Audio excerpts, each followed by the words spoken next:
good morning. Good morning. You are joining us for a comprehensive intelligence brief detailing the rapidly evolving current events across the region and the globe. Today is Tuesday, 10 March 2026. This is our latest deep dive into the geopolitical landscape. It is entitled Mediterranean Flashpoint, Russian LNG tanker attack, U.S.-Iran escalation, and deadly migrant crossings. Over the next few minutes, we will be covering the primary patterns of events and their concrete impacts at the local, national, and international levels across the Mediterranean Sea region. We are committed to delivering the facts surrounding these highly complex developments calmly, professionally, and with strict impartiality. Our objective today is to present you with multiple perspectives, outlining the exact courses of action currently under consideration by global decision-makers. We are here to provide clarity and context without generating undue alarm or fear. Precisely. We're dealing with facts, not speculation. Before we begin our analysis, we must note that this deep dive is brought to you by ProWave AI and is generated by Stylo News, the AI-powered news application. Stylo News is the consumer version of the Stylo Intel Ops software. For context, that is a highly sophisticated tool originally designed for enterprise operations across government, military, and business sectors. What this means is that you, our listener, have unique access to the exact kind of high-level intelligence briefings utilized daily by decision-makers sitting in the world's most critical command centers. Indeed. We will be analyzing verified data, geopolitical maneuverings, and sentiment from various media sources to identify where broad common viewpoints exist. And where strategic fractures are deepening. Okay, let's unpack this. Our mission today is to identify the primary patterns and structural shifts across a highly volatile Mediterranean basin over the past 2 weeks. And we begin with a look at 3 critical geopolitical flashpoints involving the United States, Iran, and Russia. On February 28, 2026, the United States and Israel launched coordinated military strikes targeting Iran's nuclear capabilities. In direct response to these actions, Iran launched a series of retaliatory missile and drone attacks. These counterstrikes targeted U.S. military installations across the Middle East, specifically in Bahrain, Kuwait, the United Arab Emirates. And notably for our regional focus, they included attempted strikes near the island of Cyprus. The broader context here is absolutely essential for understanding the gravity of the situation. It is. The recent death of Iran's supreme leader, Ali Khamenei, has severely intensified regional instability. When we look at the intelligence, we're observing 2 distinct courses of action. From the United States, the posture is one of strategic deterrence. They are utilizing a massive military buildup, Which includes the deployment of the USS Gerald R. Ford aircraft carrier. Correct. The goal there is containment, pressuring Iran politically to prevent a full-scale war. Conversely, Iran's course of action is focused heavily on retaliation to assert its sovereignty. They need to project strength during a highly vulnerable period of domestic leadership transition. The volatility, however, is not confined to the Middle East. Moving our focus slightly west to the central Mediterranean, we have verified reports regarding the March 3 sinking of a Russian vessel. The liquefied natural gas tanker, the Arctic Metagas. Yes, and this occurred right near Malta's territorial waters. Following the incident, Russian President Vladimir Putin publicly accused Ukraine of orchestrating what he termed a terrorist naval drone attack. What's fascinating here is the alarming expansion of the Ukraine conflict directly into Mediterranean maritime domains. We are no longer just looking at the Black Sea. This is a significant geographic escalation. Furthermore, if we look at the timing is critical. This incident occurred precisely as NATO forces were conducting extensive, pre-planned military exercises in the central Mediterranean to enhance regional readiness. So you have a targeted attack on Russian energy infrastructure happening right in the middle of active NATO naval maneuvers. Exactly. The convergence of those 2 events creates a highly combustible strategic environment. It's drawing intense international scrutiny because the margin for error or miscalculation in those waters right now is practically 0. Which brings us directly to the national impact on Italy. The Italian government is currently executing a delicate balancing act. Italy hosts several critical U.S. and NATO military bases, most notably Sigonella in Sicily and Aviano in the north. Following the U.S. actions against Iran, these bases have been placed on high alert due to potential retaliatory threats. Italian Prime Minister Giorgia Meloni has articulated her government's perspective very clearly. She emphasizes strict adherence to existing bilateral agreements regarding the use of these bases. But she is simultaneously taking great pains to firmly underscore Italy's non-involvement in the broader conflict. And that tightrope walk is reflected in the public discourse. Yeah. When we run sentiment analysis on Italian social media regarding this posture, it reflects a deeply divided public. We observe a complex mix of support for Allied deterrence and fulfilling NATO obligations. But that is contrasted sharply with cautious and growing concern over the risks of being drawn into a wider, escalating regional war. All of this military posturing requires massive capital and strategic foresight, which naturally transitions us to the shifting military alliances and territorial disputes across the basin. Turkey, for instance, has been actively expanding its multifaceted footprint, stretching all the way from the Aegean Sea down to Somalia. This includes maintaining a sustained military presence in Libya. Furthermore, Turkey has officially declared its opposition to Greece's unilateral hydrocarbon exploration activities. For our listeners following the energy sector, these exploration efforts are led by the American energy corporation Chevron, and they are located just south of Crete. The international reaction to Turkey's expanding influence has been swift and highly organized. Intelligence indicates a secretive 3+1 meeting recently took place in Israel. This summit brought together high-level officials from Greece, Cyprus, Israel, and the United States. And the primary focus of this summit? It was entirely centered on countering Turkey's regional assertiveness. What we're witnessing isn't just a border dispute.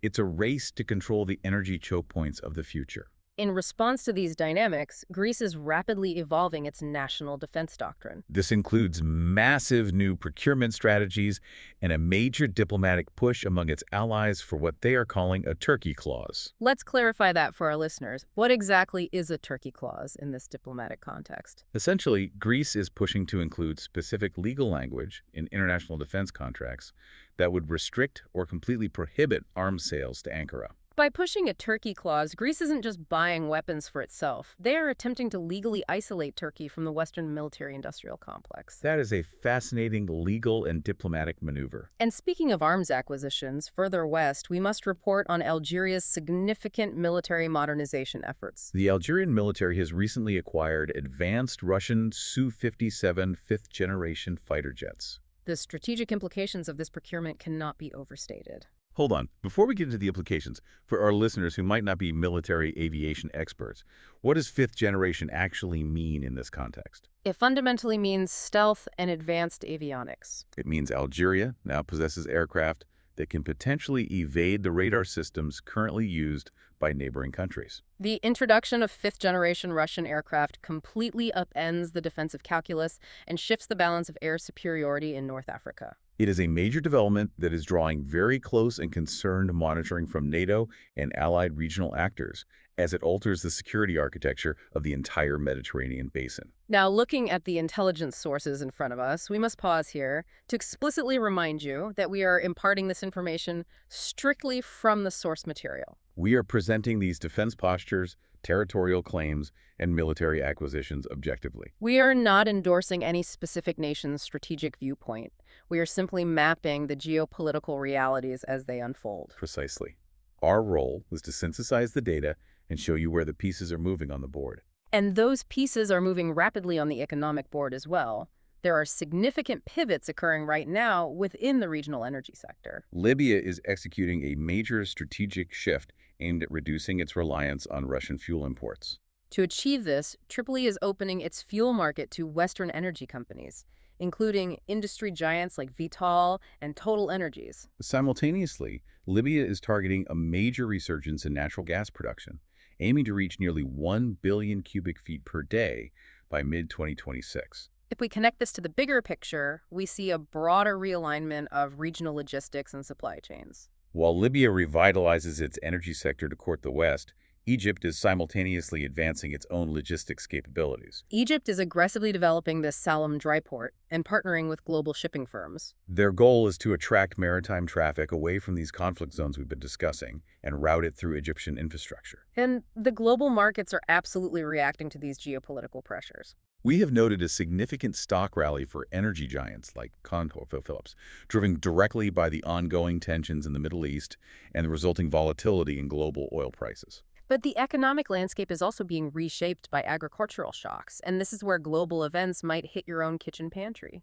Tunisia has reported a record-breaking olive oil harvest, with output expected to exceed 500,000 tons this year. While that is an economic boon for Tunisia, this massive influx of supply is driving down prices across the entire Mediterranean. It is causing substantial economic friction and vocal concern among Italian agricultural producers who fear this will completely disrupt their market share. Furthermore, the region is grappling with severe environmental anomalies that, quite frankly, respect no national borders or economic zones. Israel recently experienced a rare and incredibly intense Saharan dust cyclone. This transported massive amounts of sand across the Mediterranean, causing extreme and hazardous air pollution in major cities like Jerusalem and Tel Aviv. And this same atmospheric event resulted in bizarre weather phenomena further north, such as red snow falling in the mountainous regions of Italy.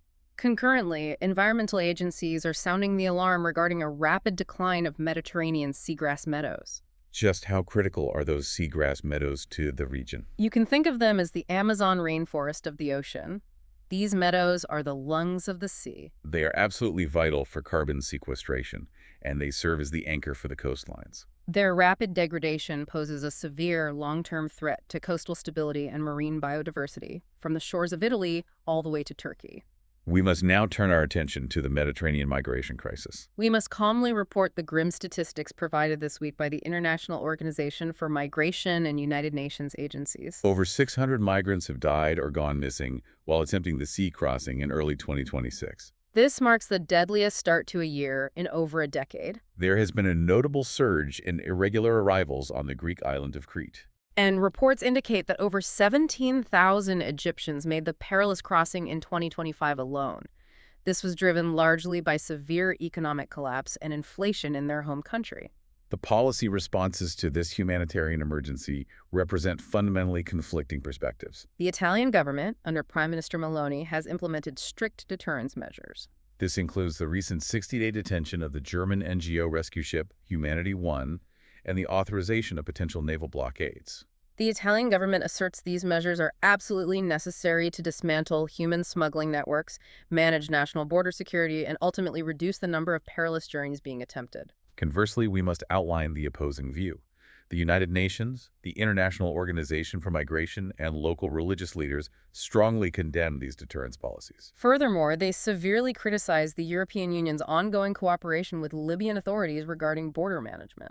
A recent, highly detailed joint UN report documented systemic abuses, arbitrary detention, torture, and extortion faced by migrants in Libya. These organizations are calling for an immediate moratorium on returning intercepted migrants to Libyan shores until basic human rights guarantees are met. It is a stark divide.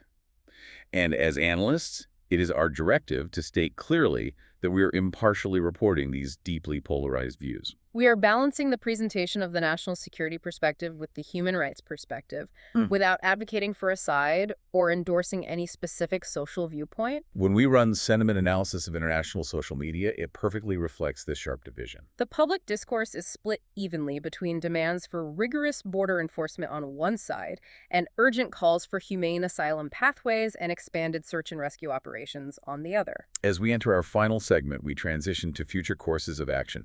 We have identified several key upcoming events that you should monitor closely. In April 2026, the United States Africa Command, or AFRICOM, will hold joint military exercises with Libyan forces in Sirte. This is a major, highly observable step toward the potential military and economic integration of eastern and western Libya. Also in April, specifically the 22nd and 23rd, the Paris Energy Forum will convene. That summit will focus heavily on Africa's massive wave of liquefied natural gas investments. And on May 21st, 2026, on a lighter cultural note, the World War II-themed strategy game Sudden Strike 5 will be released, highlighting the public's enduring historical fascination with military conflicts in the Mediterranean theater. Amidst all these reports of tension and crisis, it is also highly important to highlight a verified milestone of positive progress. The World Health Organization has officially confirmed that Libya has achieved the nationwide elimination of trachoma as a public health problem.